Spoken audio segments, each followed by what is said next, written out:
Happy Saturday. Welcome back to Kevin Toll Reads. Today, I have another video in the Saturday Shorts series, and this is number 4. We made it a whole month. I'm really enjoying this. I have 2 short stories to talk about today. Again, if you've seen the previous videos, I have been doing these kind of as a surprise, and so I haven't been leaking anything, and I kind of like that. I hope that works for you all. First one is from the 2018 compilation, The Best American Mystery Stories by Louise Penny. This story in here is written by David Edgerly Gates. It was part of the Alfred Hitchcock Mystery Magazine, where this story, I guess, originated when he published it. And the story is Cabin Fever. It's about 20 pages in length, kind of a suspense story. And so a brief summary about this: you have Hector, who's kind of a Native American police officer in the Yellowstone area. His truck breaks down, and you get this kind of pressure cooker situation. Not only is he miles away from the nearest hunter's cabin, he's got limited supplies. Lo and behold, weather's coming in. Plus, then all of a sudden, there's a forest fire on top of that, and you have a transport of criminals from one detention center to another that has a car accident. 2 lifers escape that have committed murder.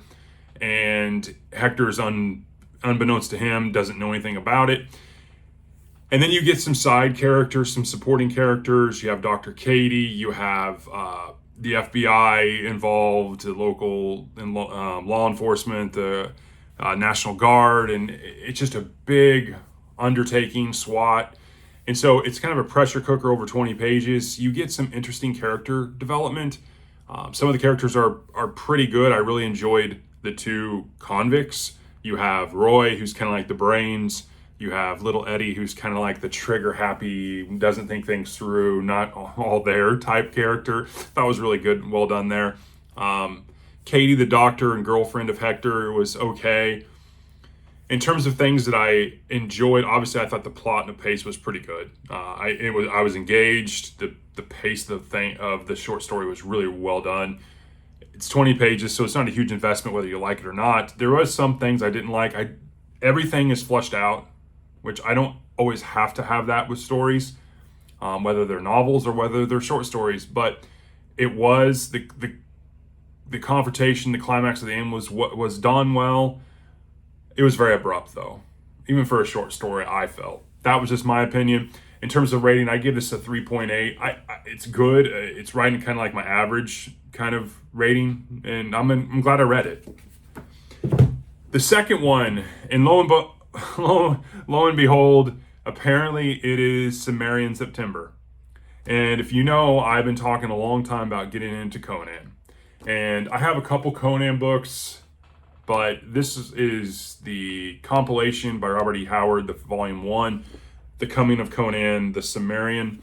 And I've been watching some of Steve Donahue's videos about his Conan, Samaran September stuff that himself and others are in part of. And I don't really feel like I'm jumping on a bandwagon. I always planned on reading some Conan as part of this short story series of mine. And so I read one, and lo and behold, Steve, and I just picked this around. I knew nothing about Conan. I've never read Conan until this week. And lo and behold, I read the same one that Steve recently did, The Phoenix on the Sword. And I apparently this is one of his first ones. This was actually published in 1932. It's about 20 pages in length in this edition. I knew nothing about this story, or again, have I read Conan? But you have Conan. He is the king of Aquilana. And he got that by force and overtaking the previous king. And the people are pretty much against Conan as a king. They like the former king. He does not have the people's favor. Ascalante is this very devious man who's plotting against Conan with the help of the Rebel Four. And so you have Volmana, who's this dwarvish count. You have Grommel, who's this giant commander of what they call the Black Legion. You have Dion, who is this fat kind of baron of Attalus, I believe it was. And then you have Ronaldo, who's kind of this harebrained poet gesture, but has some skills. And lo and behold, Ascalante has service from a former mage wizard who lost his Stygian, I think is how you pronounce it. He was a sorcerer, but he lost his power because he lost his ring, which really kind of like, maybe Tolkien got this from. But anyways, so I really liked Thoth Amon, who is this kind of guy who dislikes Ascalante, but is in his kind of servitude because apparently he gave this hermit a manuscript, and if the hermit reveals the manuscript in the country or to the other Stygians, then Thoth would be in big trouble, like his life would be in big trouble. And so Ascalante has a sway on Thoth, but Thoth is always kind of conniving and trying to figure out how to improve his situation. All the while, Conan's realizing, one, that, I got, this is what I read at least, and Steve probably will correct me, but Conan does not want to be really the king. He's tired of all the paperwork and the politicking of it.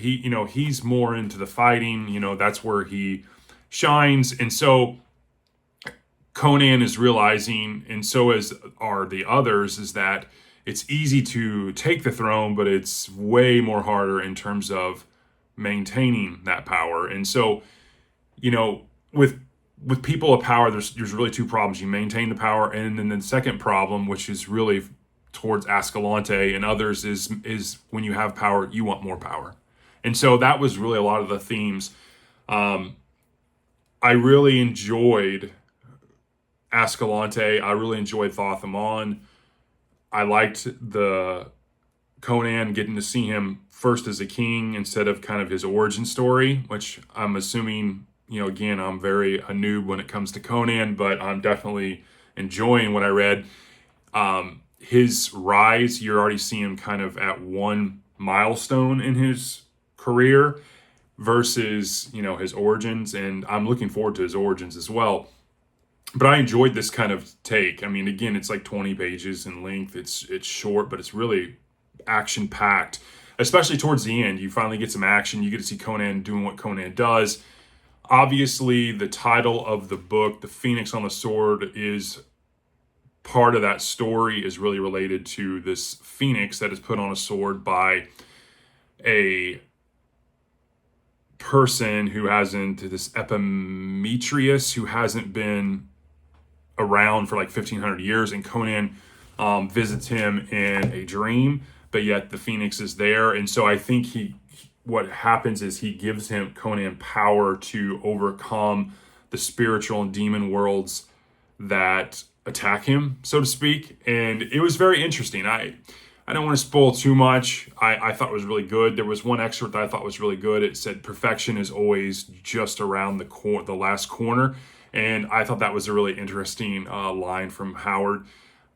I don't really dislike anything about this story. I thought it was really well done.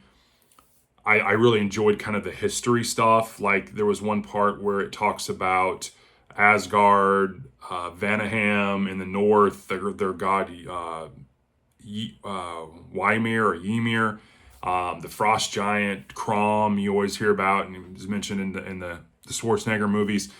And so I really enjoyed it. I thought it was great.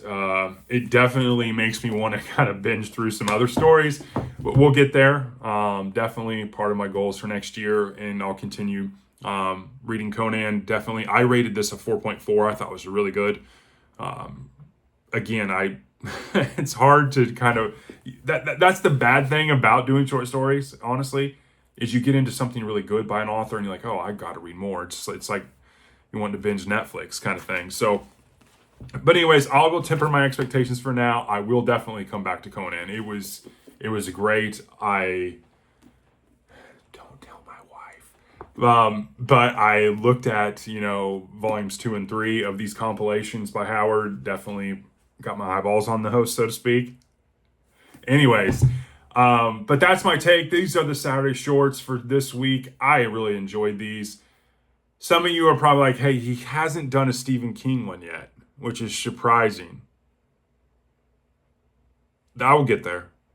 But I'm enjoying I have a ton to choose from, and I'm really enjoying the variety. So I hope you are as well, and I hope you enjoy your Saturday. I will have a book review later today of The Grace of Kings by Ken Liu. It's going to be a banger.